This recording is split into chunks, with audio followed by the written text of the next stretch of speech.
Order this regular meeting of Council of May 22.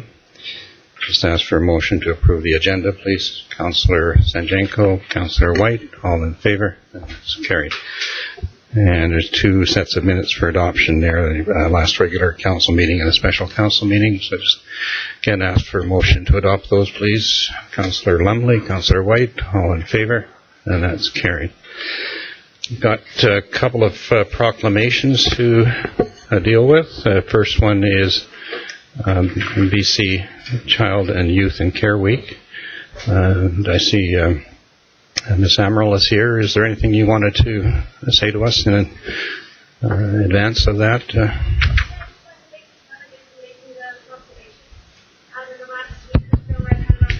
Thanks. On the Sunshine Coast, and they're really excited about this. Unfortunately, we went to the District of Sechelt last week, and they're scared off council meetings, so I'm here alone. But in June 4th to 8th, we'll be hosting some events around the town, and we'll sure to let you know if you want to pop up and join us. So thank you very much. All right, thank you. So the proclamation reads that whereas the town of Gibsons wishes to raise awareness and acknowledge our province's amazing, diverse, resilient children and youth living in foster care, and whereas the town also wishes to raise awareness about the barriers they face and fight the stigma that comes with being a foster kid, and whereas youth in and from care advocated for this week, now it's 8th year, so their brothers and sisters in care could grow up feeling celebrated for their diverse talents and accomplishments, surrounded by a supportive community who stands with them. And whereas we are all responsible to share the role of ensuring children and youth in care are supported and encouraged to achieve their unique goals, have the opportunity to succeed, and create positive futures. Now, therefore, I, Wayne Rowe, Mayor of Gibsons, do hereby proclaim the week of June 4 to 8, 2018, as Child and Youth and Care Week within the town of Gibsons. I just wish to also just acknowledge the work that your ministry does on behalf of the children in our community, and it's very much appreciated. It's can be a very difficult job to perform, but it's done well here, so I just have this proclamation for you.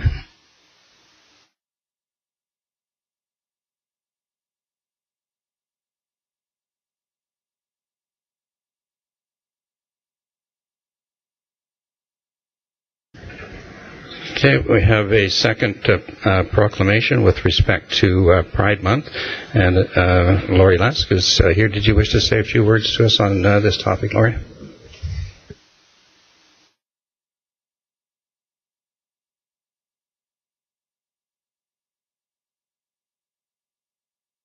Done this once before. Thank you. Hello, hello, hello, hello.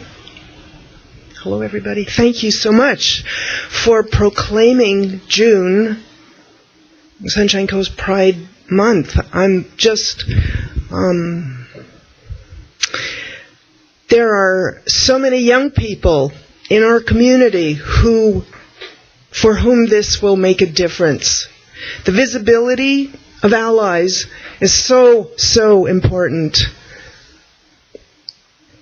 And by doing this, we are saving lives.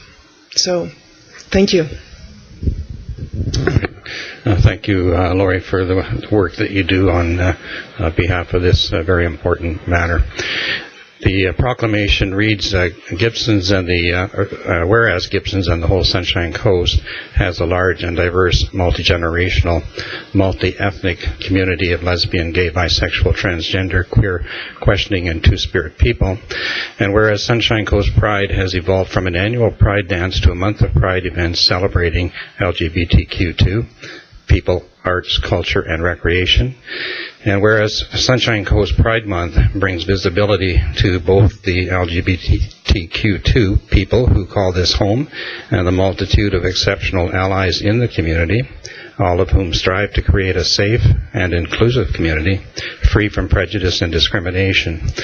And whereas the visibility of our LGBTQ2 and allies community is especially important to LGBTQ2 youth because it helps create a healthy, supportive, welcoming, and safe place that they can call home.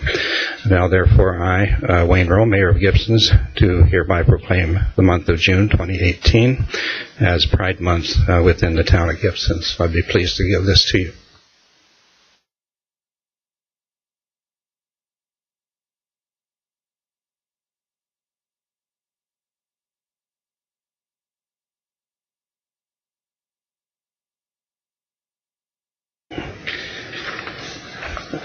There's one other proclamation, which is really on behalf of the federal government.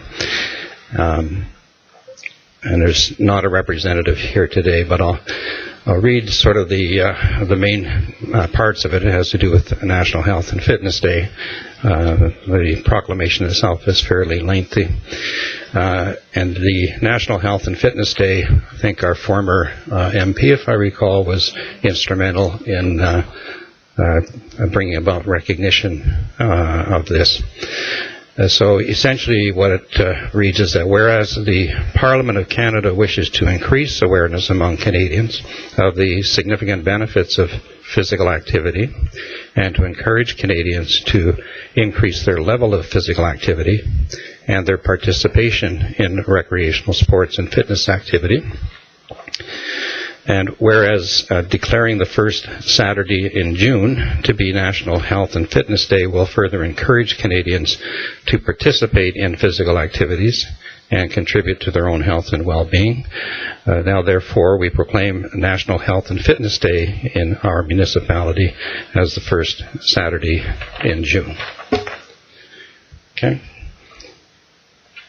Moving on to committee reports.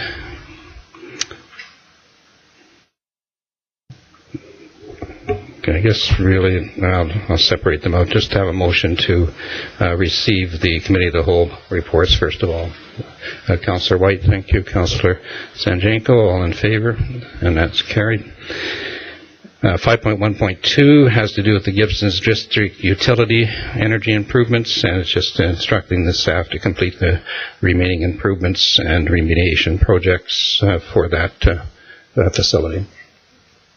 Councillor White, Councillor Sanjanko, all in favor, and that's carried.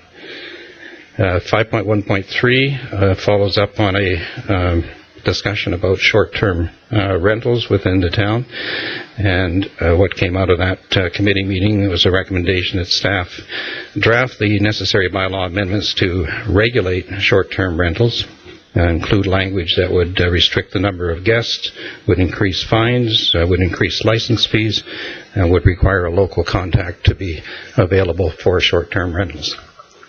And so that at this point, excuse me, just to proceed with having staff prepare that, and it'll come back for further discussion. Move at that, Councillor Lumley. You want? Sure. Well, let's get on the table. You move that. Second, Councillor White. Yeah, go ahead, Councillor Lumley.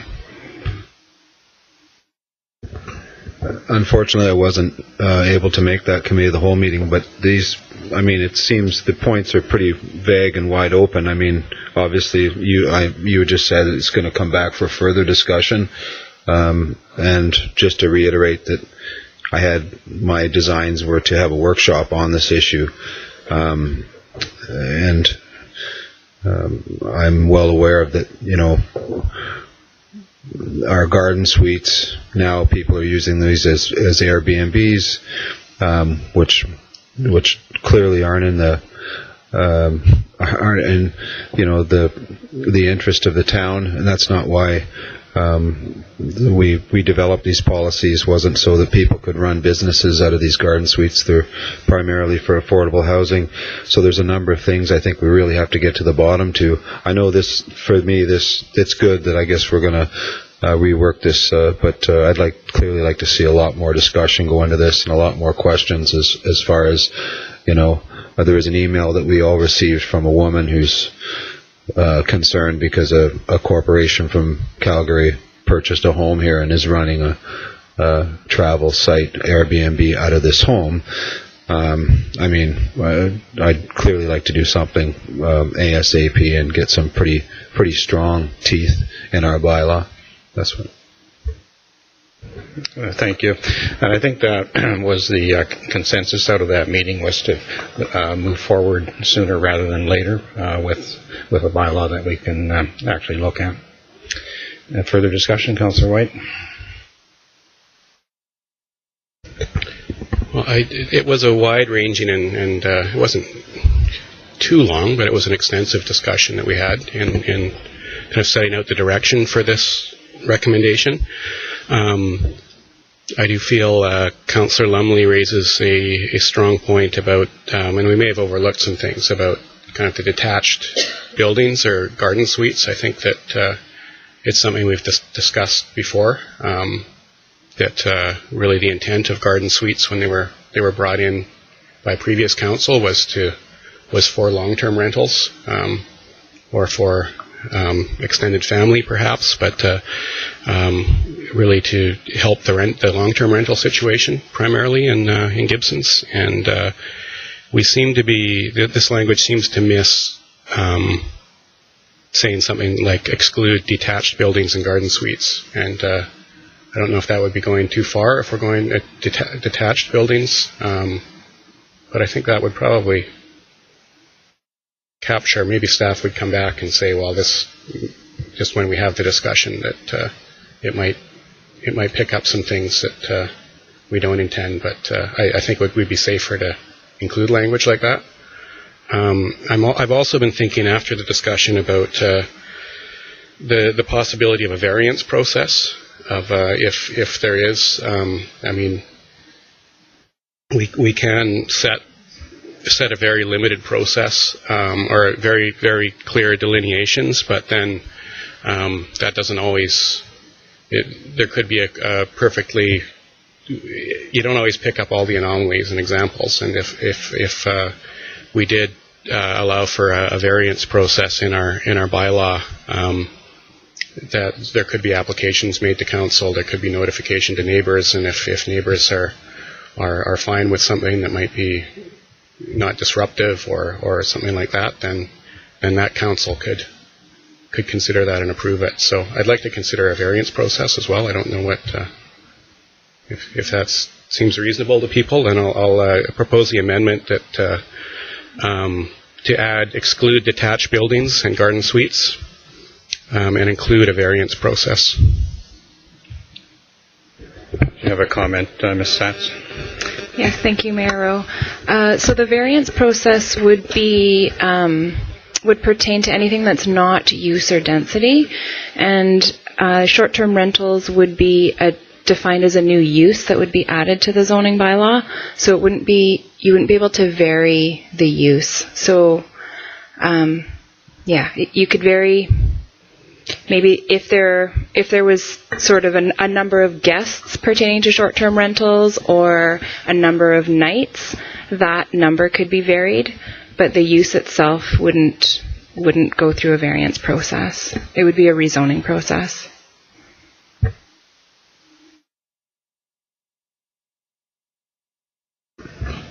Could we restrict the use on issuing a permit to construct a secondary suite or a garden suite or a detached building? Like, would that be something that we could do as part of their permit to like go ahead and actually build one? Is that it could not be used for anything but a long-term rental? May I? Yeah, so you could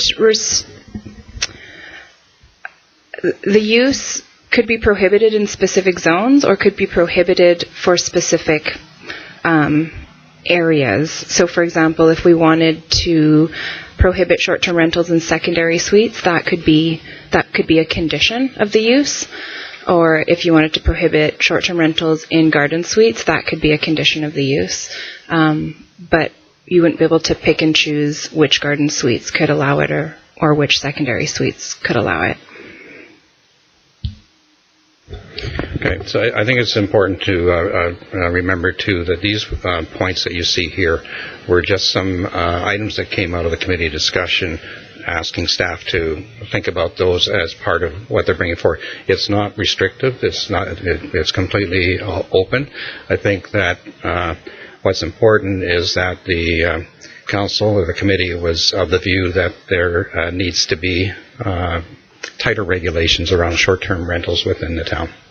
And pretty much anything can come back and still be open for discussion. Okay? Okay?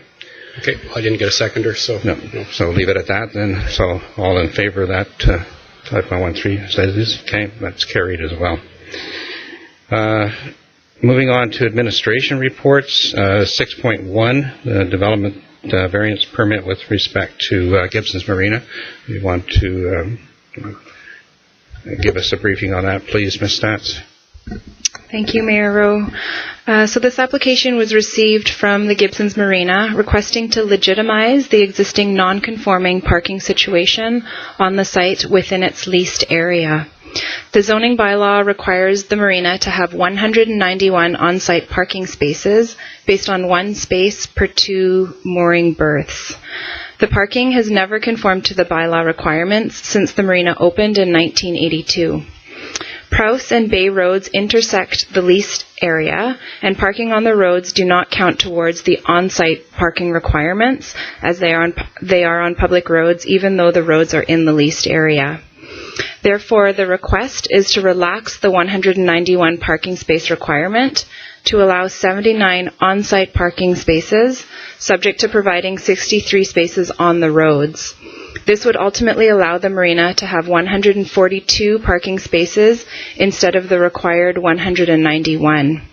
Because the parking situation has been non-conforming since the beginning, and in 2015, 20 spaces were given to the public market, staff recommends issuing the variance, subject to securing 63 parking spaces through an encroachment agreement and incorporating marina parking requirements in the future update to the Gibsons Landing parking study.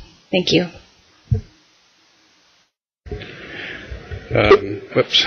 Manny, do you want to provide a little bit of background too on this particular one? Certainly, through you, Mr. Mayor. So the request follows. So in 1984, when the marina was, or 82, 83, the marina was first constructed, the number of stalls and the use of the adjacent roads for the access and parking are very close to what we see today. And then when the public market first came in about 4 or 5 years ago, there was an obvious lack of identified parking specific for the market. And there were, for a period of time, market customers were encouraged to park on Bay Road instead. But that created quite a bit of concern for both the market and the marina as well. So after the first couple of years, and during that time, Mr. Furness acquired a marina from JMHI, and the town imposed a condition, council imposed a condition on its support for their acquisition by requiring the marina to enter into negotiations with the market, I should say, to optimize both the parking that was available, including the use of the roads. And so an agreement was reached that allowed the lots that we see today as sort of the common parking for the market being used, and in exchange the marina is now restricted to the use of the remaining lots and the road as it is. So the encroachment agreement and the variance here is part of this optimization of the parking use, which also had to accommodate the canoe club or the paddle club as well, and those were part of the conditions that council brought forward. Thanks. Thank you. Thank you. Okay, so sorry. With that background, at this point, I have to offer an opportunity for anyone that's present that wishes to provide us with any comments with respect to this particular development variance permit. So, if anyone does wish to offer any comments, I would ask you to come forward and use the microphone and just state your name and place of residence, please.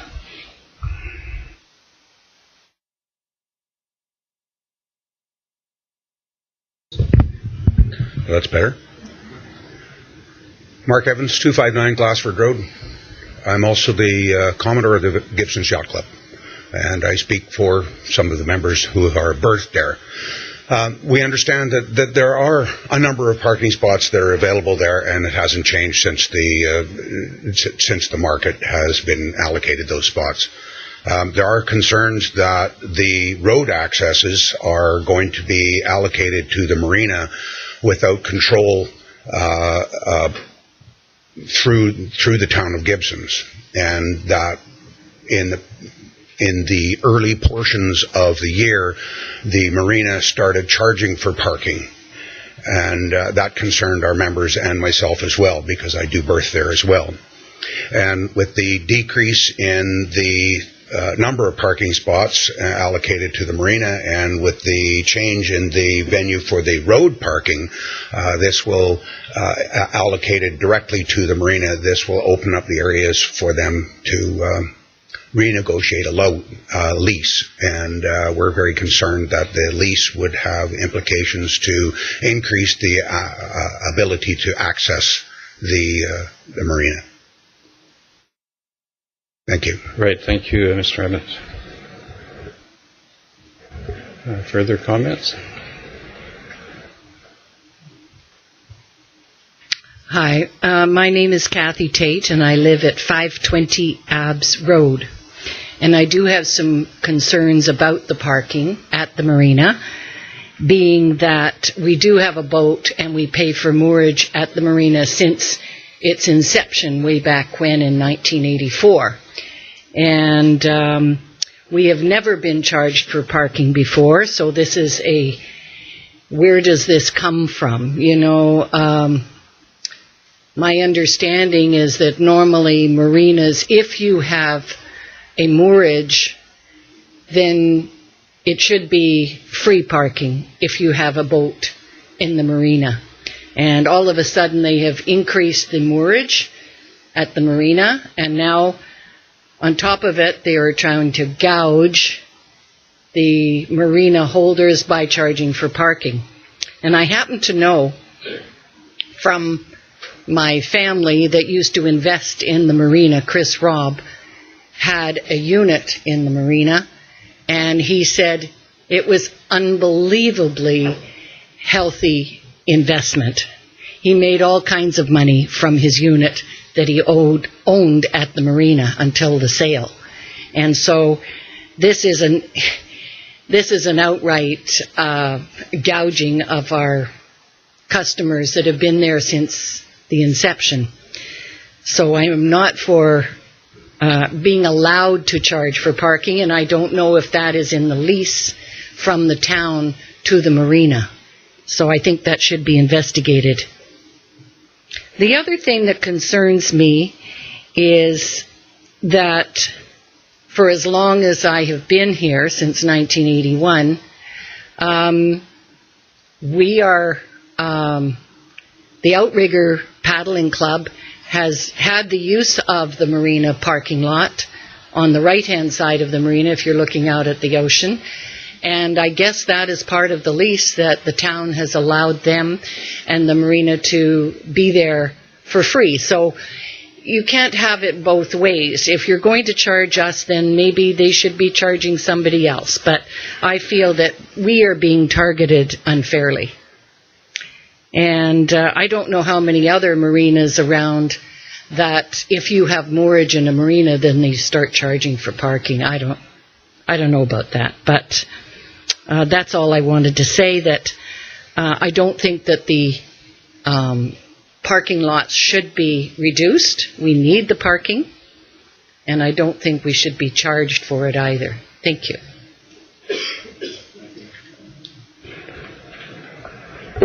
Further input this evening?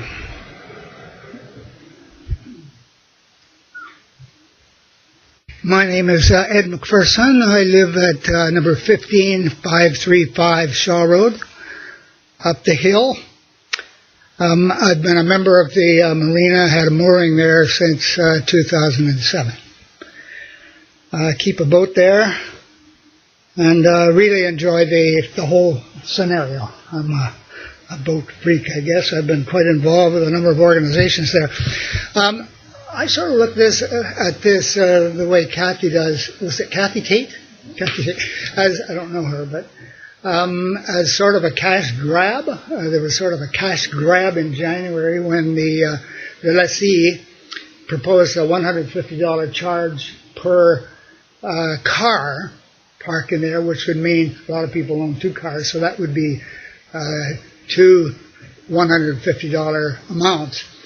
It would generate probably for the individual probably $50,000 to $60,000, $70,000 a year, I guess. It's a bit complicated because you wouldn't get a designated slot. You just take your chances the way you always did. So I look at it as a cost but no benefit. Could have been done a different way. The fees could have been increased and left as is. Would still generate his $50,000 if he needs that. Anyway, I sent a missile to a few people, including Mayor Wayne and some other individuals, to let them know. The gist of my letter is that the boaters know nothing about this. They don't know that they're going to be squeezed for space. And it looks like a diminishment of your hobby, whatever it is, by having this happen. So I feel it's not only important to have the word go out to property owners in the area where boaters will be squeezed for a parking spot and use their space, but I feel it's a disservice to the boaters as well. I expressed that to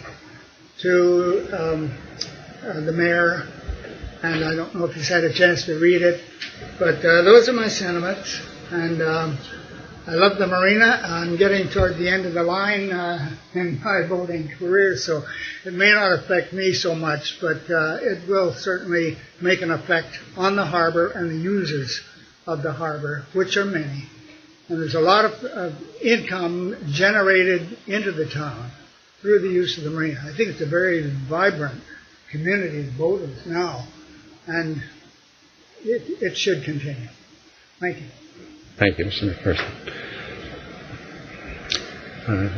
Any further comments? Yep. Hi, my name's Bev Burgoyne. I live at Marina Place on Dougal and Truman Roads, and I'm on the council there. I'm not a boater, but I live right across the street, and I walk through that parking lot every day. And I have some questions, actually, for the town. When the original requirement was made for 191 parking spots, and now they're asking for that it be reduced to 142. I want to know what's happened since then. Has the town got smaller? Has the population decreased? What has changed since then? I would like to know, has anybody on the council or on the council staff gone and counted those spots? Because I have not seen a plan of where these 142 spots are located. I have gone in there and drawn a rudimentary map myself, and there's 3 rows of 13 in the middle of the parking lot. There's 8 along one side of the Prowse Road allowance. I know where the market spots are. I would like to know, if you're making a decision, I would like to ask, do you have a plan of where these 142 spots are in front of you? Yes, it's on the agenda. Is it? Okay, I'm sorry I came late, so I don't know if there's any agendas left. But I would like to know that. And then I would like to say that there's a new restaurant going in across the street, and with the construction there and the market workers, the roads are the outside roads. I mean, not Prowse and Bay Road road allowance, but the outside roads are already crowded with cars. Gibsons Marina put in gardens along the front and a sidewalk, a gravel pathway, because although the town had committed to doing it on one side, it never happened because you were waiting for BC Hydro to dig up the road and cost share and whatnot. So we put it in, and we already have people driving in our garden. So there is definitely a parking crunch. And my last question is, if you were to approve this, would you require the marina to pay a fee per parking space that's underneath the 190 which you originally required? Thank you.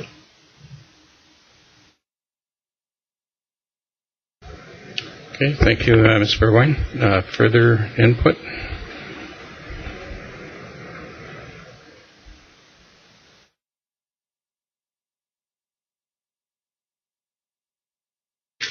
Okay. Can I sit? Thank you. I prefer to sit. I've got to read this. So Mayor, Council, staff, public, I just have a few concerns and I'd like to express them here over the Development Variance Permit, DVP 2018-02, before its issuance. Please do not take a vote on this variance until a total parking review is done for the landing, including the Marina District. There have been significant increases in new businesses that do not have viable parking, and not to mention the upcoming George. And it seems hardly fair that the town is going to, I'm going to call it a giveaway, these valuable parking spaces to the marina. I mean, they're part of the marina. Everybody knows they're part of the marina. I just don't think it should become official. Why the rush to tie up this so-called loose end, other than pressure from the marina owner? Was there a deal made with the marina for the market parking spaces that the town is fulfilling now? Because the market had nothing, and that was why that building could never sell, was because it had no parking. Now it has parking, but it got the parking from the so-called marina. So I'm wondering if there was some sort of deal, and if so, why the town wasn't transparent about it then, so the public would have seen the exchange. The variance could have been proposed then. To me, it now has the appearance of a backroom deal. I repeat, the parking study must be done before officially giving away these valuable spaces to the marina. The market clearly requires more parking than its allotment. Just do the numbers. If you do, the staff that's there and you have an event, there's just not enough space for the market to park. So then this is probably causing problems in the marina area. Although I've spoken to many boaters, and they really haven't noticed a big problem with parking. So I don't know where the problem is coming from. I owned a boat in that marina for 14 years. I sold it before the market opened. There were never parking issues during all the years I was there. Never. Not even on holiday weekends. If a study was done on the activities of the boaters and how many are actually there at a given time, you may realize that the amount of spaces the marina has at present would suffice. The real issue to me is how many marina spots are taken by patrons and staff of the market and other businesses in the town. I believe the mere size of the market dictated more parking than it has, even though the marina or the town gave spaces to them. I'm not sure who gave the spaces to the market. The market was not a viable plan from the get-go because of its limited parking spaces. The town somehow made it fly, and in my opinion should not be approving businesses without appropriate parking. And plain and simple, that's the way I feel. I believe putting all these parcels in a variance permit formalizes a very loose parking arrangement that has gone on for years. It's not broken. Why fix it? Why do we need to formalize it? What's the benefit for the town? How do we benefit by formalizing this? In my opinion, the only benefit is for the owner of the marina. It's enhancing the value of the marina. So you're giving away public assets that will increase the value of the marina lease. I know the parking spots are just leased, but still, it goes with the marina. It will make it more marketable if it has to sell. Plain and simple. How many other businesses have received this many parking spaces from the town to increase the value of their properties? I owned a business in the town. I didn't even get one spot. 2 hours parking in front of my store. That's all I got. The owner of the marina is charging the boaters an extra $150 yearly per parking passes, above the cost of their moorage. By giving him these spaces, you are legitimizing these charges. I would rather see the town of Gibsons receive the proceeds from these charges for those parking spaces on Bay and Prowse. We need the money. The 63 parking spaces would bring $9,450 per year, and that's, would add up. By formalizing the parking spaces, the owner of the marina profits, not the town. I know our town needs the money. Please, I ask you again, do the parking study. Do it first, before formalizing the parking for the marina by passing this variance. You may discover a more pressing need for those spaces. Thank you. Good. Thank you, Ms. Monkoff.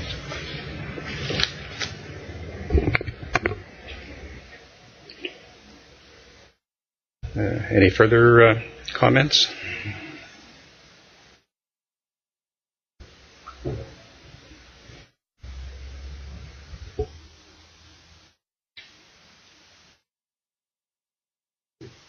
My name is Russ Barrington, and I live at 664 Bay Road. I just have a simple question about it. In the information that was sent out earlier, it said there would be 63 spots available. Where are they going to come from, in the sense that I hear a talk about opening Bay Road? Are we talking about opening Bay Road into the marina to provide access? Bay Road was closed off way back when. No, we're not talking about that at all. So we're staying within the boundary of the Bay Road gate, if you will. So when it says town roads for these 63 spots, what town roads are we talking about? It's unfortunate that we don't have an overhead here. The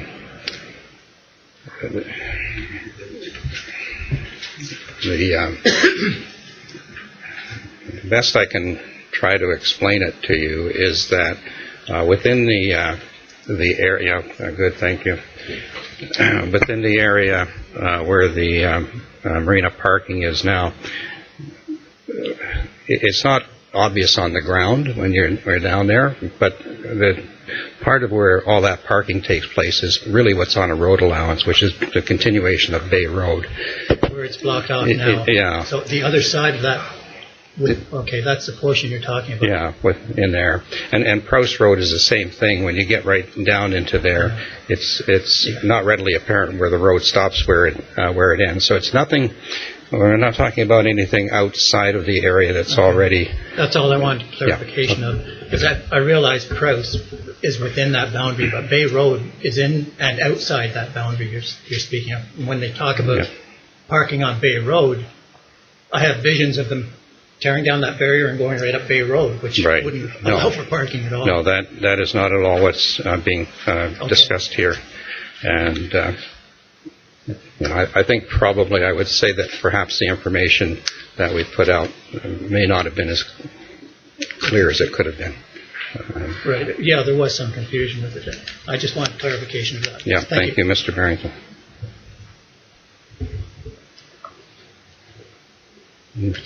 Further comments?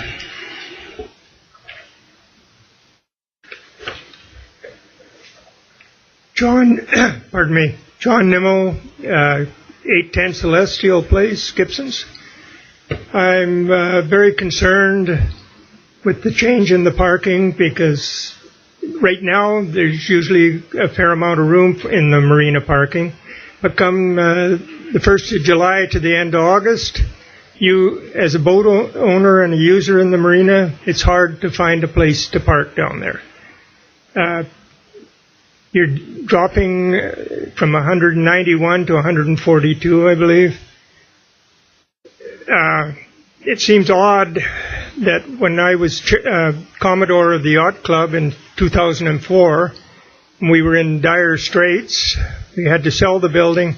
We applied to the town to increase our parking at that time, and they wouldn't even consider it, but we seemed to be bending over for the market. That area only had 13 parking spots when we owned that club. And I'm sorry, but we just are selling ourselves out to something. That property was for the marina, and it should stay there.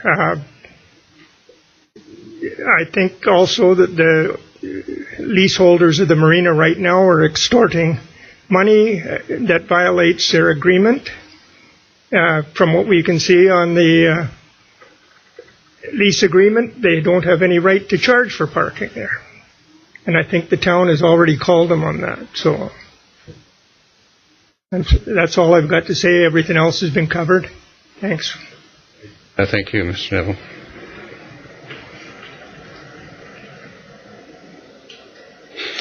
Neville. Further input?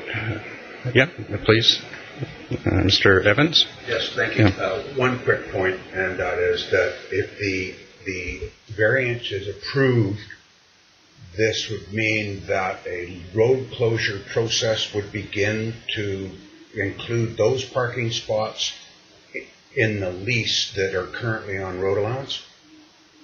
Or is it a short-term line of provision? Sure. And I will stand to be corrected by staff if I misspeak here. But what's being contemplated is an encroachment agreement. It is not the closing of the roads. So much like the town enters into encroachment agreements with residents who have retaining walls and driveways on town property, that's all that's being contemplated here. Am I correct? Okay. If you're giving control, or if this variance passes, the control of those roadways would then become parking for the marina. Okay, Manny, do you have a more specific answer? If I may, Mr. Mayor, the use is non-exclusive, so the road will operate pretty much as it operates today, but it defines the parking more clearly there. And if they propose the layout, which is attached here, so that's the layout that they're proposing there. It does include Crouse and Bay roads as parking areas. So the use of the road to the marina parking. In an encroachment agreement, it transfers the liability to the occupier in this case, but the use is non-exclusive, so anybody can walk in just the same way as you do today. So it doesn't transfer ownership at all or control over the road. It's the use of the road for parking in this case. Thank you. Okay. I don't know if I'm allowed to speak again. Yes. I'm not going to express an opinion. I just have a question. Sure. I asked you if you had a plan where all the parking spaces were, and you have a plan of the general marina. What I'm asking you is, do you have a plan showing where each and every one of those 142 spots are? Because I went and counted them. I've done it twice. I was generous in my counting. So, for example, there are 4 extra long spots that would accommodate a truck and a boat trailer. I counted that as 8, not 4. And I got 133 spots, not counting the market one. So that's my question. Right. Do you have, how do you know there's 142 spots? Are you assuming because they told you that that's how many they are? Or do you have an actual plan? Okay. So I guess, Ms. Stats, I'm going to ask you, the plan that I'm looking at here, this attached to Schedule A, I will say right now, I haven't sat down and counted each spot. I'm assuming that every spot is outlined in that plan and it adds up to 142. Is that correct? Yeah, there is a plan attached to the report, and the spots have been counted. So it must just be on yours. That's why I'm asking the question. Yeah, so it's on the website. It lays out every parking spot. Every spot? Yeah. Can you tell me how to get into that part of the website? Like, what's the heading I can click on? I can't even get in myself. Yeah. It's attached to the agenda to the planner's report. It's attached to the agenda. If you want that, I can send you That'd be great. Yeah, or just email it to Ms. Burgoyne directly or something, whatever works. Further comments?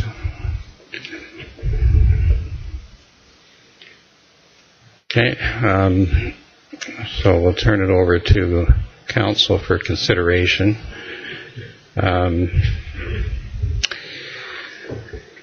I'll just make a couple of comments while members of council are sort of thinking about what we've heard. First of all, yes, I've heard the concerns about the parking charges. That actually is going to be subject of a separate report that will be brought to council. I'm expecting it probably the first meeting in June. We'll be looking at that issue.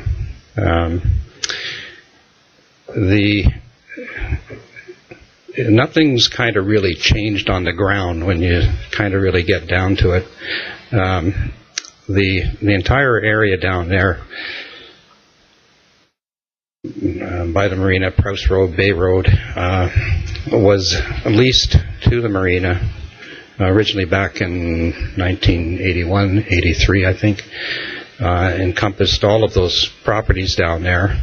In our view, did not actually encompass Bay Road or Prowse Road, although I think there was some dispute at one time with the previous marina owners about that, but we've always maintained the view that the road areas were never included in the lease, because we can't really lease them as such without going through a process of sort of what Mr. Evans referred to earlier.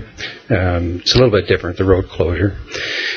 But you can get into encroachment agreements, which is what's contemplated here. The parking, in actual fact, has taken place on the roads down there all these years. I think, as Ms. Bonkoff pointed out, most of the time, or I'd say a lot of the time, usually people can find parking within that marina area, but there certainly are some weekends and some times during the year when it's challenging. The area that is now allocated as the parking to the public market was originally part of the area that was leased to the marina. So it was theirs. They did not have to give it up, but through negotiations, we persuaded the marina to relinquish that area back to the town, with our purpose being to make it available for the public market. Regardless of what your views might be on the public market, it's certainly been a policy of this council that we believe that that's a very successful undertaking for our residents, and the parking was necessary to ensure its stability. So the marina gave up that parking area when they didn't have to. Strictly speaking, where the paddle club is as well, strictly speaking, they could have used that for their parking, but part of the conditions that the town imposed when we agreed to the assignment of the lease to the current owner was to protect that area for the paddle club, because it certainly is a very active group and contributes to the recreational value in our town. So those were values that we felt were worthy of protection. As the staff report points out, the parking requirements for the marina marina parking were established in 1973 and have never been looked at again since. And they may not make any sense at all.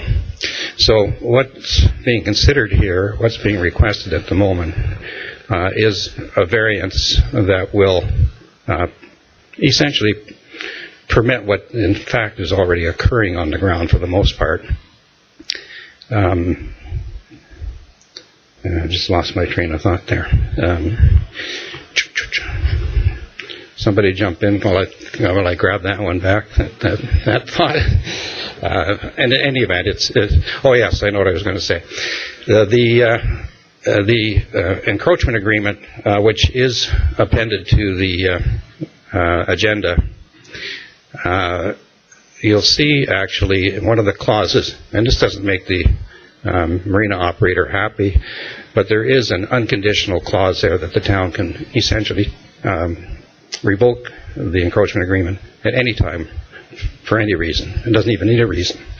So we're not relinquishing control by a long shot on this. And we're just, at this point, the only purpose behind this is to at least bring into compliance the actual, what we actually see on the ground. Anyway, those are comments that I have. I hear from others. Councillor Sanjango. A couple comments and a couple questions. I certainly don't have any problem moving forward with something that basically fixes what is already happening or puts it into words what is already happening. However, where my concerns are with this particular report is actually how it's been communicated or not, or the lack of communication around it. I don't know, I'm not aware if, and maybe staff can help me out, I'm not aware that this came to Committee of the Whole before it came to Council, so I do have a question on that. And if we are going to be reviewing charging for parking, or if there is another report coming up, if there is on June the 5th, my preference would be that we review them together and we do a better job of communicating. I can understand what's going forward here, but unfortunately a lot of the people that are affected can't understand that. So we need to do a better job of communicating that. So those are my thoughts. I'm totally open to chatting more about it, but if I can't follow the bouncing ball, then I'm not sure that I expect fellow voters to be able to. So thanks.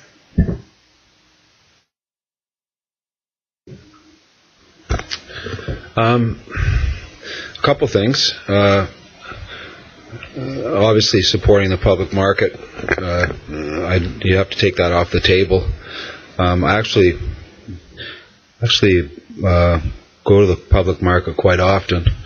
Actually, the fishmonger, I actually get my halibut and my scallops from the fishmonger, and I never have a problem getting a parking spot when I go there. So I think it's working well.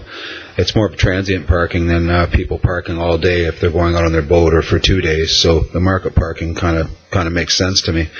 The parking's always been an issue in this town ever since I got on council. Well, maybe ever since I moved to Gibsons, parking's always been an issue. I have a private parking lot that I pay for. And I go to work fairly early in the morning, and it's always full, and my restaurant's not open, so parking's always an issue. But I don't know. I think I certainly can't condone charging or a fee for parking, and I'm not privy, obviously, to. We've signed the lease and we did all that negotiations, and I'd like to see that report when it obviously comes to council. So I'm kind of thinking it's kind of a little premature. This is just my own thinking that we'd have a variance before we could clearly identify that. As well as I know that I'm not sure. It's an old. These numbers are old, and I'm not sure that we know how much parking the marina needs. And for me, I'd like to see like some data or a study done. I think I read this letter from Bev Burgoyne when I got to my desk here, and I think she makes a lot of sense. I think a study should be done. I mean, again, I have customers that have spots there that don't even live in Gibsons. They have spots because they get to drive their boat over from Vancouver or Paisley Island or Keats Island and have a spot to park their boat and go to the market or go to a restaurant. So they clearly don't need any parking. I'd probably like to see a study done. And on the other side, I mean, just to maintain, like, I know parking's kind of like first come, first serve in Gibsons. Like, if you get there and you get a parking spot, you're laughing. But if the leaseholder is intending to charge people for the first time for parking, something in the back of my mind says he's willing to enforce the parking.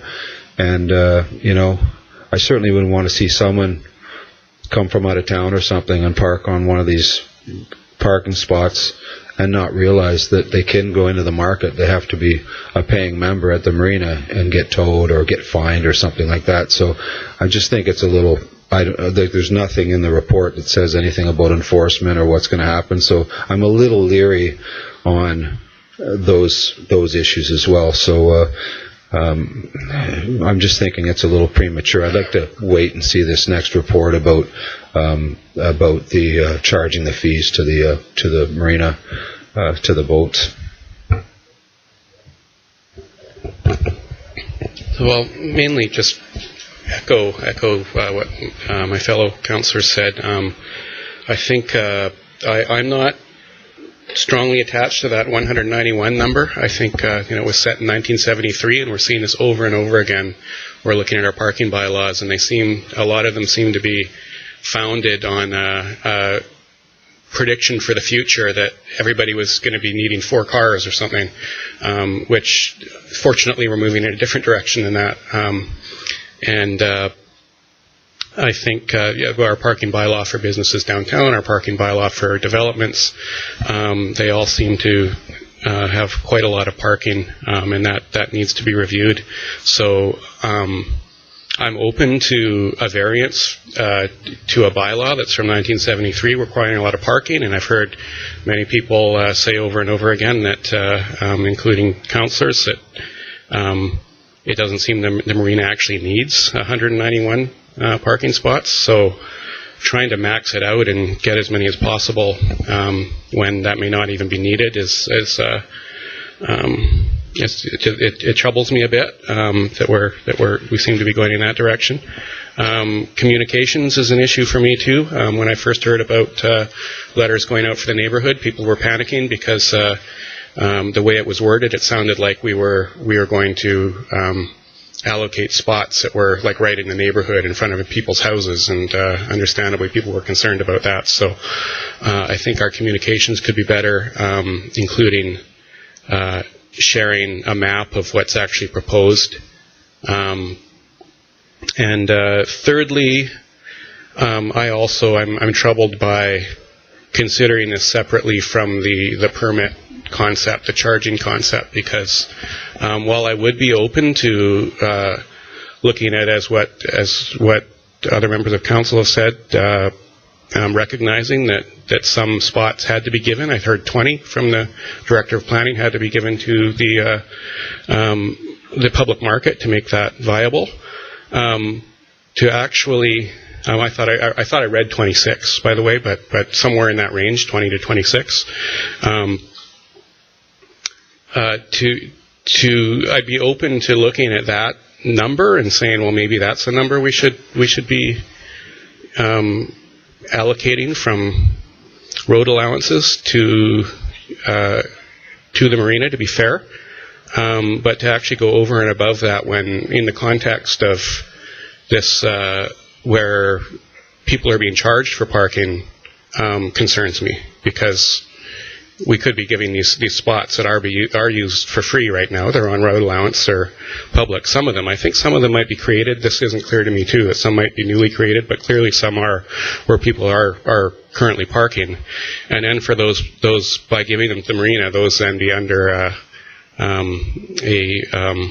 arrangement where they can be charged for is not something that I'm willing to support. So that's I'm willing to talk about that 20 to 26 range for the market, but I don't know if I can justify more than that if they're being charged for. Okay. I think what I'm hearing from council is a desire to have this particular development variance permit application set on the same agenda as a discussion about the parking costs. Is that what I'm hearing? Okay. So we got a motion then. So you move that this be deferred to the future council meeting to be dealt with in conjunction with the report on the cost or charges for parking in the marina. Is that fair enough? Is that good enough? Okay. Second, Councillor Lumley. All in favor? Oh, sorry. I don't want to. I realize by my comments it sounds like I'm fine with charging for parking. I'm actually not sure about that yet. I think I could really use a report from staff to just explain where we're at with the lease and weighing that against concerns from the community. Okay. All right. Moved and seconded. All in favor then? Okay. And that's carried. Oh, yeah.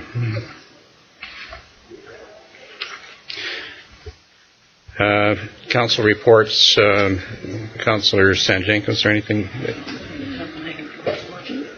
Yeah. Anything that you wish to comment on tonight? Okay.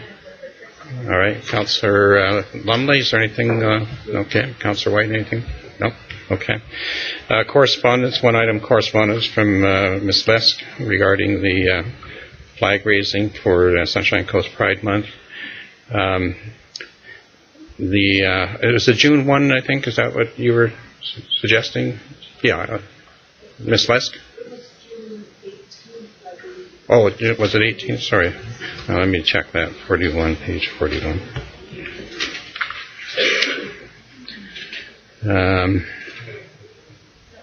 It's not in the letter. So, is June 18th when you wanted to? I believe she said 1 week, which week would I like? So we have to. Okay. You know, I think, can I say that the staff, what's that? Yeah, 1 week in the month of June. Okay. So, I think probably all that's needed here is for Ms. List to coordinate with staff to choose a date and then just let us know. And then, somebody from the Parks Department will be there at least to deal with the flag, and if any members of council are available, they can be there too. Can we leave it at that? Okay, so maybe just a motion to receive that correspondence. Councillor White, Councillor Sanjanko, all in favor? And that's carried. Director of Corporate Services, Gibsons Election Bylaw. Thank you, Mayor. I've provided an updated bylaw from the one that was in the agenda. The updated bylaw simply contains a new definition for election sign, and that's related to the proposed options for the timing of the placement of signs. In the report, I referred to them as political signs and had an afterthought that perhaps we should call them election signs instead of political signs. Other than that, as noted in the report, the changes that are recommended are designed to align the bylaw with changes that have happened in the Local Government Act. Sorry, I'm fighting a cold. And that's in relation to the change of term for elections, some of the changes in language around LECFA, and also to provide more flexibility for the Chief Election Officer in administrative matters. Right now, our bylaw is very restrictive. And if we're experiencing difficulties with voters on a certain type of ballot, we don't have the ability to change that without coming back for a bylaw amendment. So it really just takes some of the more specific language out of the bylaw and leaves that to the Chief Election Officer. It still ensures that the bylaw, the form of the ballot, is in compliance with the Local Government Act, so the town has some assurance there. Other than that, I leave it to council if you have any questions. right. Question, Councillor White? Yeah. I like that we're moving in a more flexible direction on that. I do have a question about public property. The report says that it has been the rule for some time, or it is the current, I think it's in the current bylaw that signs not be put up on public property. Whereas I've seen plenty of signs in parks, in schools, and on lots on road allowance. So maybe there's a separation between those different areas. But I personally, I'd like to see more limits on that.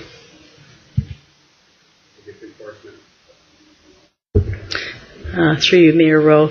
Yeah, the language in Clause 21 that's proposed in the amending bylaw is our status quo, and that speaks to no election sign, poster, placard, or a handbill being erected or placed on property owned or under the control of the town. So that would certainly be any facility, which would include a park or a trail, a public building, anything of that nature. Boulevards are different. Those are public property in one sense, but we do allow election signs on boulevards within the guidelines provided by the Ministry of Highways, Ministry of Transportation. Does that help? Okay. And we can certainly ramp up enforcement. We have a good candidate for that. Okay.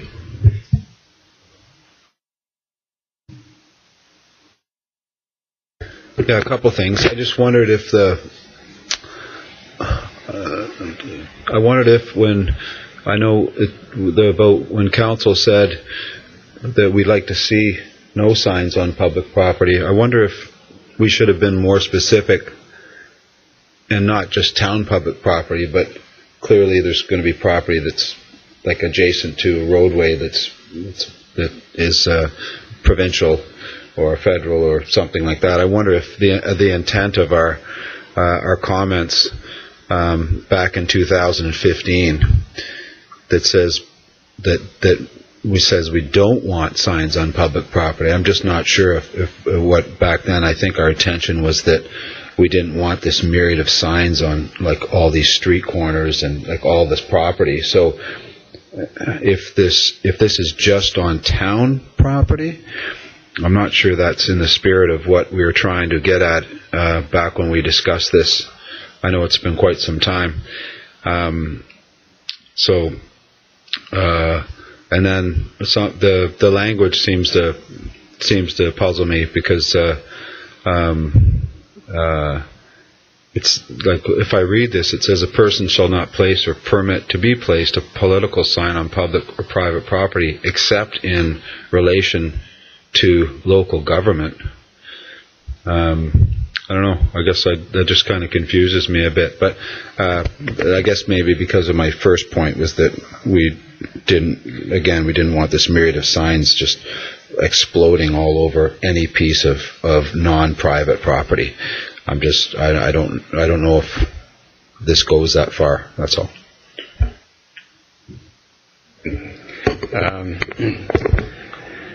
So you're right. It was quite a while ago when we kind of had that discussion, and my memory won't be as clear. I'm not sure there was necessarily a consensus on the signs on what I'll call the boulevards or the road allowances. I know there was certainly some members of council that did feel fairly strongly about that. I think my present view at the moment would be that I don't think I would be supporting a prohibition against signs on road allowances, I guess.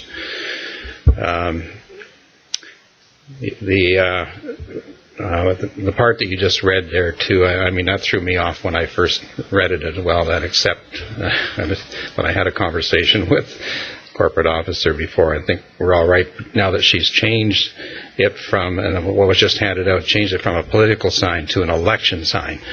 And now we're dealing only with a person will not place, I'm now talking about, these are options that we haven't discussed, by the way. there may or may not be an appetite to take any of these options, but just reads that a person shall not place or permit to be placed, and that I'll read now, an election sign on public or private property, except in relation to local government and school elections and by-elections. So the idea is that it cannot be placed except if there's a election going on, a campaign. So in other words, you can't run it all year round or something like that is the idea behind that. But that gets into the question of those options, whether members of council have given any consideration to those, or whether anybody wants to talk in favor of any of those, or whether you just want to leave things as they are. Councillor White. I'd also prefer to see less signs along the road allowance, but I think just by enforcing the language we do have now would be a great step in the right direction, because, I found it, particularly I found it excessive last time when there were big groups of signs in, say, Ingalls Park on the corner, or Ingalls, what we call the Ingalls. We unofficially called Ingalls Park.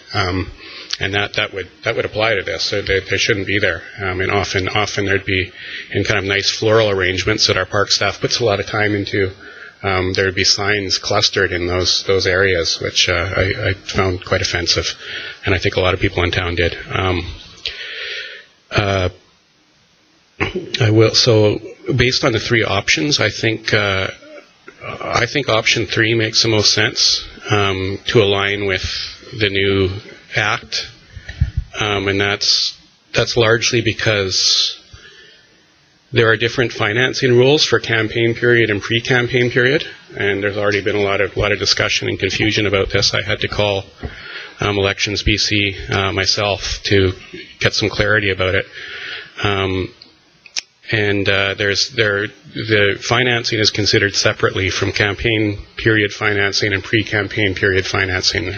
And there's a limit on the campaign period, and when you start to have signs out before the campaign period, then it gets quite confusing, I think. And the elections officer I talked to really didn't have an answer about, would you take a certain percentage of the cost of your sign and then report that as pre-election and another percentage in campaign. So I think we could help by just making it clear and saying no signs until campaign period.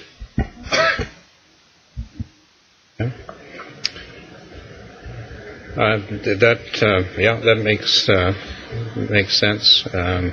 At first, I was leaning towards once a person had put in their nomination papers, and I thought maybe that would be the point at which they would be free to put out their signs. But I think there's probably some good rationale on what you're putting there. Because, this year it's going to take a bit of getting used to for the rules around the election financing, I think. That's not part of what you're dealing with, and you're just dealing straight with the election process, right? Yeah. Okay, so did you want to move that as an inclusion? Is there a seconder then? Councillor Lumley? Okay, so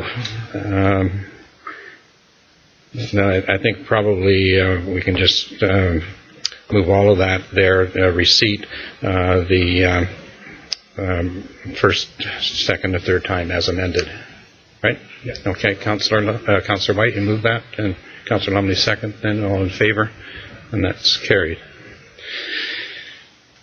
Okay.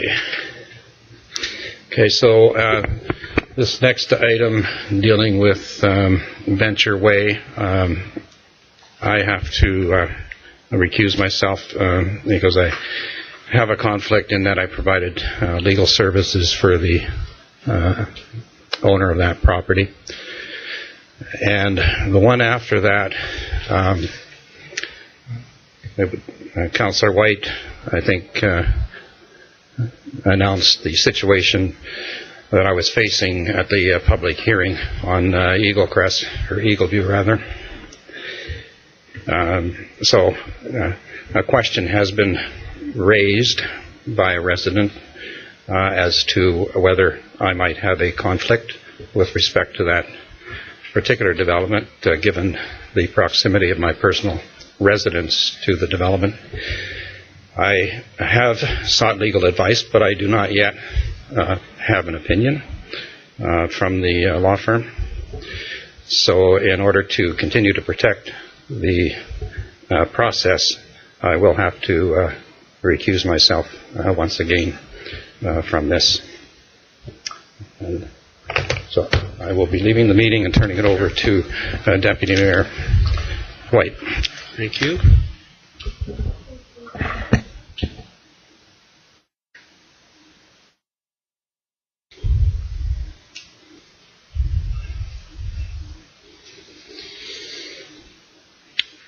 So we're looking at Bylaw 9.1. No, we're past that bylaw. So 9.2, which is from the Planning Department, Live Work Zoning Bylaw Amendment and Official Community Plan Amendment for 1000 Venture Way. And Council has passed first reading of this bylaw amendment previously, but there are some more conditions, and I think expansion on the recommendations here from the Planning Department. So we'll see if the Director wants to speak on those. Thank you, Deputy Mayor. So this report is about the mixed-use development proposal on Lot 13, Venture Way. The report lists the referral comments received, provides feedback on the public information meeting, outlines the affordable housing and community amenity contribution offer, and also outlines alterations to the bylaws since first reading. So in terms of the referrals, since the last report, the application was referred to the school district, so School District 46, the Squamish Nation, and Scredo for comments. No comments have been received from those three organizations yet, or the First Nations, but the ministry provided comments and had no concerns with the application. The public information meeting was held on May 3rd in council chambers. 12 individuals signed into the meeting, most of which were from residences on Park Road. Concerns pertained to the 4-story height of the building and potential odors from the garbage and recycling area in the summer. And support pertained to the live-work zone and the transition between residential and industrial. And overall, comments were mostly in support of the development.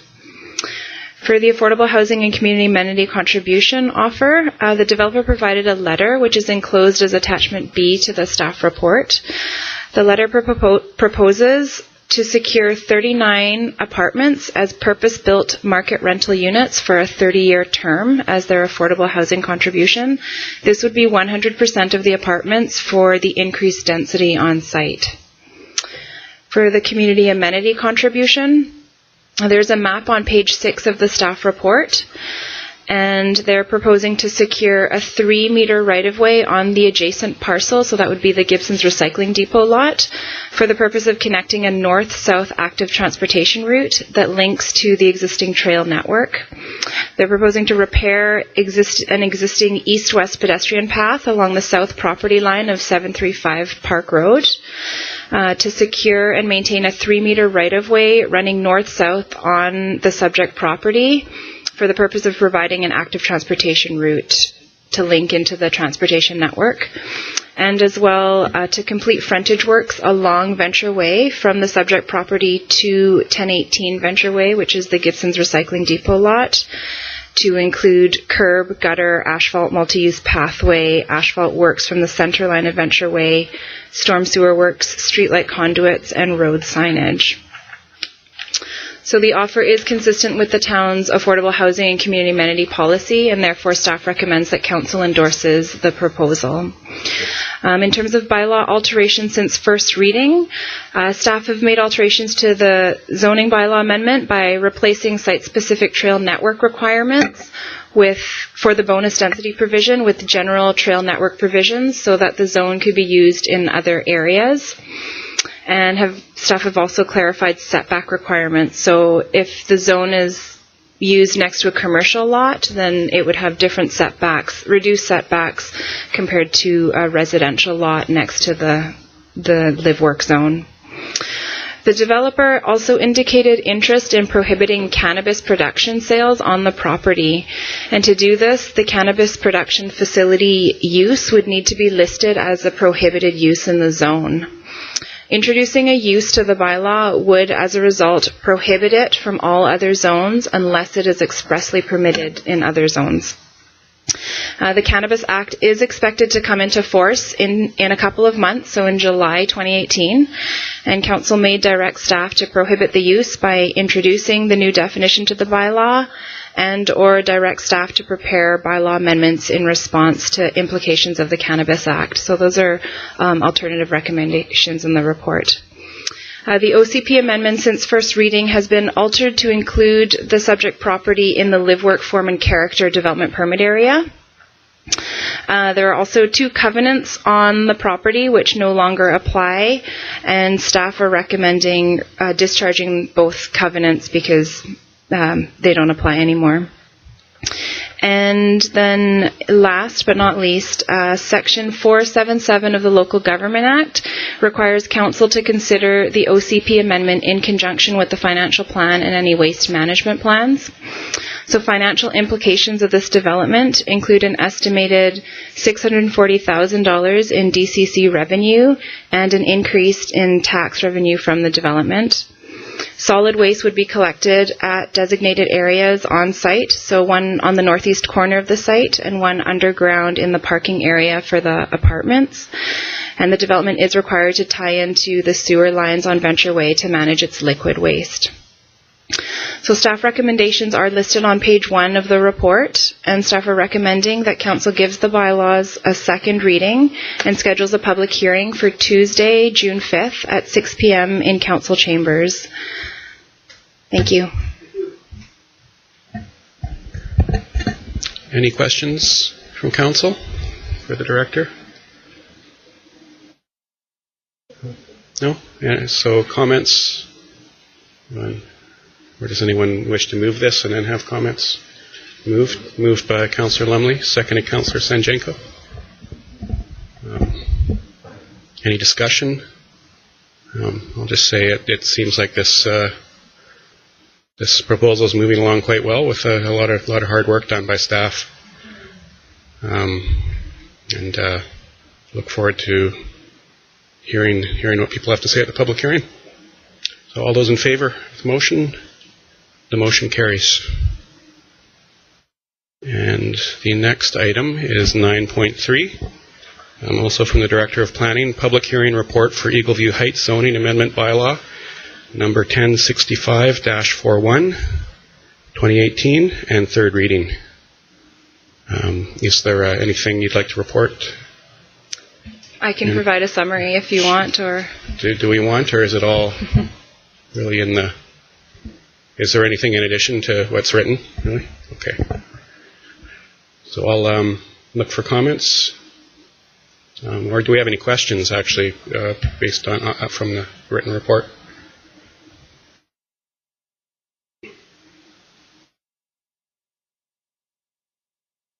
Okay. Maybe I'll ask some questions. Just to, I think the answers have been in our written reports,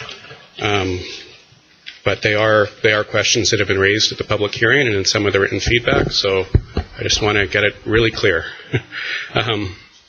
One question is, and I'm glad our Director of Infrastructure Services is here. I'd like to ask the Director, what is the just please clarify again, what is the process for making sure a development like this is geotechnically sound, including prior to a development permit being issued? I might be answering my own question now, but or does somebody else?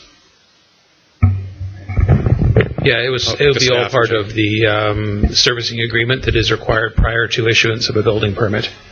And that servicing agreement will be based on civil engineering design for the site as well as of off-site works as well. And as I say, that's a condition that is required prior to the issuance of building permit. And no development permit can go ahead without that? Correct. Okay. fire protection. There were a lot of concerns about fire protection in consultation with the fire department, and I just want to check with staff where does that fit into the process. I know especially from being on the fire commission that a lot of basically nothing gets done in this town without a lot of scrutiny from the fire department. So, but I'd like to hear where it fits in this particular development. Sure. The fire department received a referral when we first received the application, and then the fire department got another referral with the changes. And if the zoning amendment goes through, once we get a building permit application, that would also be referred to the fire department to review. Councillor Lumley? I know there was another concern that was brought up in the public hearing with, and I'll direct, if I can, through you, Deputy Mayor, to the Director of Infrastructure Services, infrastructure, strains on infrastructure. I know what the town build-out is. We've talked about it many, many times, and the amount of water and sewage and so on and so forth. Should there be any concerns about infrastructure or any strains on our system at all? Through you, Deputy Mayor. There's not concerns. We, as part of our kind of due diligence, we have master plans set out for our water infrastructure, our sanitary infrastructure, storm drainage infrastructure, and that looks at the requirements for our build out. And our treatment plant is being sized for that build out, and any upgrades to infrastructure that is as a result of development have also been itemized and are reflected in our development cost charges bylaw. And so every development that happens in the town pays towards that any required upgrading of infrastructure. So this development would also pay their contribution towards any upgrades that will be required that would serve the ultimate build out of the town.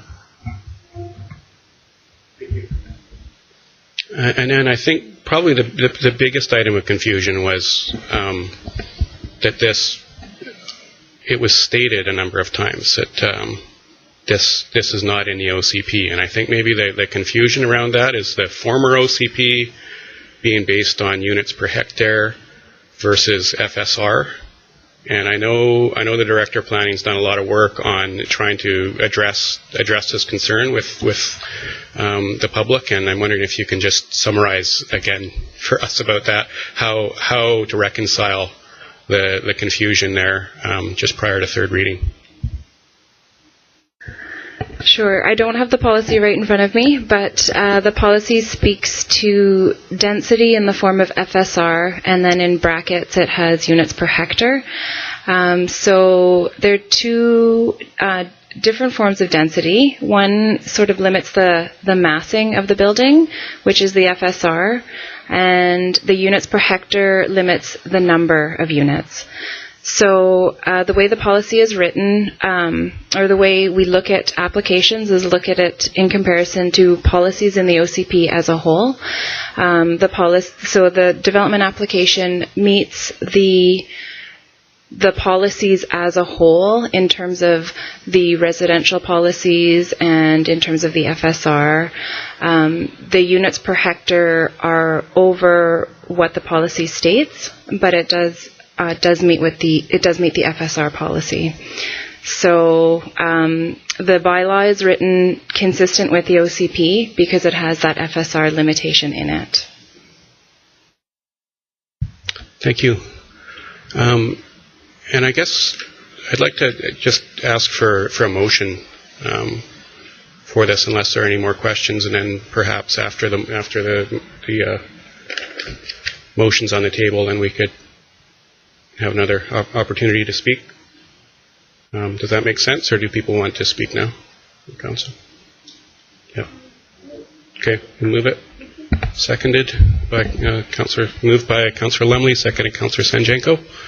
And now I'll look for comments from Council on this, if there are any. But I mean, I'll speak to it certainly. but just want to see if anyone else wants to go first. Okay. I think my comment is actually going to be around process of what we're doing tonight.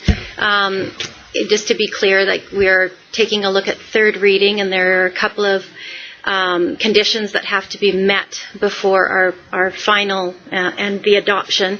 And many times third reading and adoption kind of happens in one instance. And so I think just a general comment about process overall.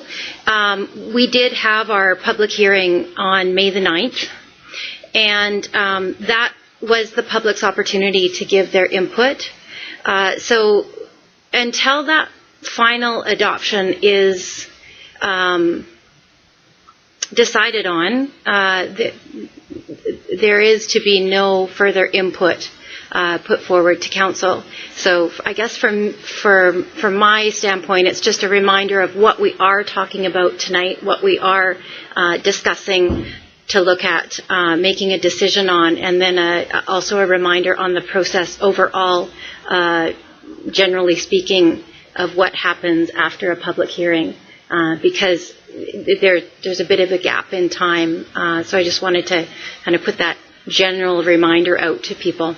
Thanks. Yeah, I'll comment on that as well. That it is quite an awkward situation to have the public hearing, and I think some people even expected us to discuss it and vote right afterwards. But we do have this waiting period now where we can't accept any more public input, and yet we do have to be deliberating what information we've heard at public hearing, what information we have from staff, and what we know about our official community plan and other guiding documents. So. And I'd like to comment as well that we do expect Councillor Valeriot to be back for when this is ready for adoption. So there will be hopefully more than 3 councillors, members of council, at that vote. And I can state some comments, but Councillor Lumley, you said you had some things to say. Yeah, I wanted to reiterate the fact you spoke on the OCP, and I just want to make it clear that when this development was first proposed at council, there was an OCP amendment attached to it, and this council sent it back. Because we refused, I guess we felt pretty strongly that, we don't want to change the OCP, or we felt that it was so close to conforming with the OCP, we were quite confident that it would. And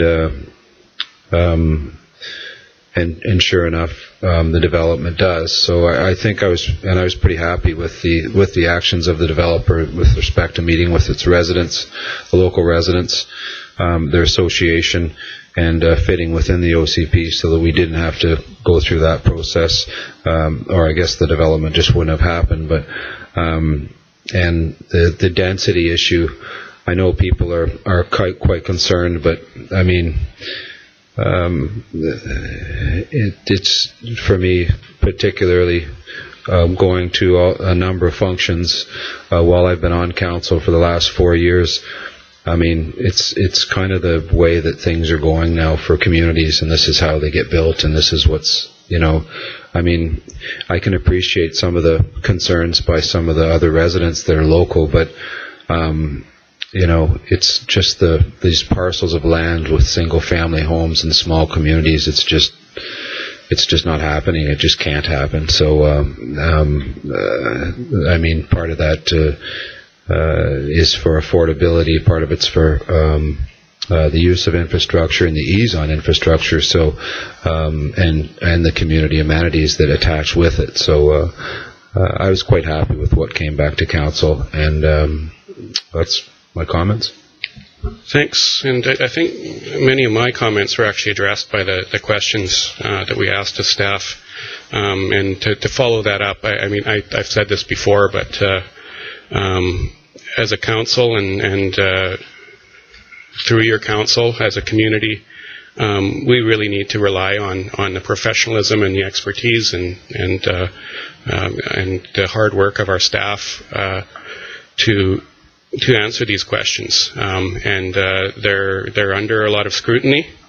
They're up to their certification, whereas I think I do want to recognize though that I think there is an important contribution, especially in a community like the Sunshine Coast, where a lot of people are retiring here with very impressive backgrounds in professional backgrounds, sometimes in academia, sometimes with PhDs, and have a lot to offer in terms of giving us input and giving our staff input. And there is a role for that. I think that it's great for important questions to be asked. It's great to have that little bit of scrutiny. Maybe it can help our staff to think of some things differently and consider other options. But it makes it very difficult in a situation like where we're getting input from the whole community, and many of them are under different impressions from different information they've been given, saying what's in the OCP, what isn't, what's geotechnically safe, what isn't. We really need to look at the people who our town has hired to do this important work for us and rely on them. So in those cases, and I mean especially our fire department, wow, they just had another big fire they had to fight on the weekend, and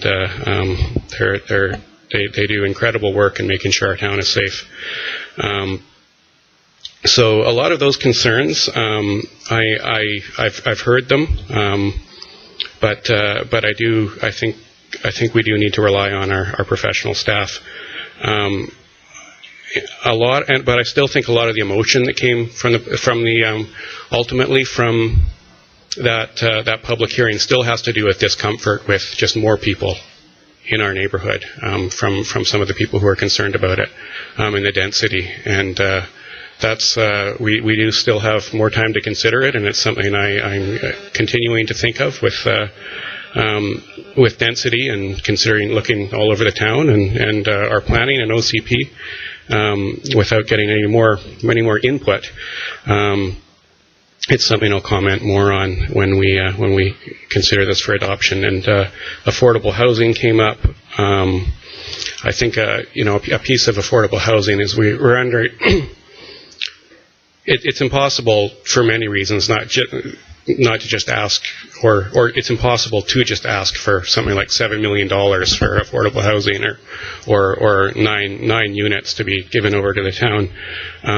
It's impossible economically, no doubt, but it's also impossible legally. There are very clear policies from the provincial government that we have constraints around negotiating affordable housing and community amenities. All municipalities do. And we have to follow our own policies on that. And we can't discriminate when we follow those policies too, and maybe treat one development differently from another development. And really, any municipality can get in a lot of trouble by doing that. It's been proven before, and it's something that our staff has been very careful about to make sure we're following the law with this development as well. So I'm confident they've done that. I'm still concerned about affordable housing in our community, and even in the context of this development, and that's something that I'll also be continuing to consider before adoption. Any more comments? All those in favor? The motion carries. And just going back to my agenda here. So do we have an expectation of when adoption might be coming? I know that'll be a question that is dependent on hearing back from a couple of places. So. Yeah, it's dependent on a referral to the Ministry of Transportation, so they need to approve it, and then registration of any covenants. So that would be at the developer's time. Thank you. So our next item on the agenda is inquiries, and I want to seek some advice from our corporate officer here, because we have this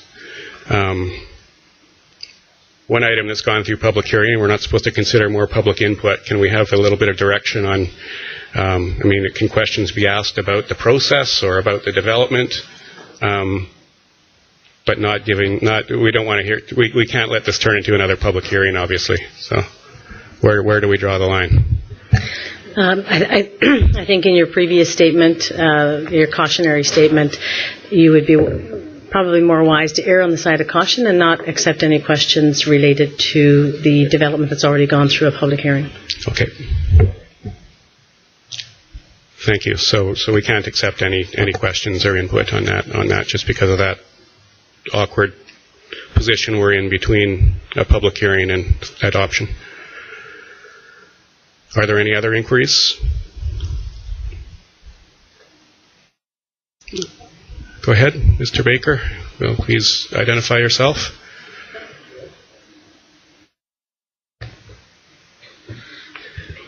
I'm William Baker. I live at 833 Ocean Mountain Boulevard.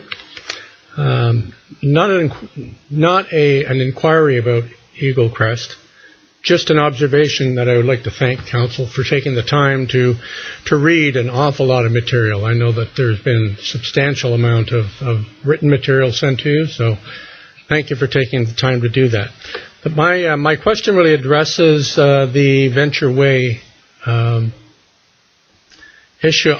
Could you explain, please, the affordable housing contributions? I'm not quite sure what that means. To secure an apartment unit as an affordable housing contribution. Is there going to be a cash contribution or? No, so that is within our do we actually we don't actually have the bylaw here. I think we've had it in recent agendas, but part of our affordable housing bylaw includes market rentals as being eligible for being within the policy, and these would basically have covenants on them, I guess, for the 30 years to make sure that they stay as rentals because of. But they're market rentals, not affordable housing rentals. Is that correct? They are market rentals, which is within the policy. Yeah, and that policy is. We've recently passed a motion to review that policy, and I think a number of us on council have expressed concern that. There's no question that having more rentals on the market is needed. So that's why it's in the policy. But we've also expressed recent concern that when those rentals go on for $2,500 a month or something like that, then it's not necessarily helping the problem. So that's something that's one reason why we're looking at the policy again. But we do. The current policy is we recognize rentals, increasing the rental stock as being good for affordable housing. Okay. I was curious as to how that worked. Thank you. Any other questions? Okay. Seeing none, the next meeting will be held Tuesday, June 5th, 2018. Here at Town Hall Council Chambers at 7 p.m. And seeing no other items on the agenda, I'll adjourn the meeting.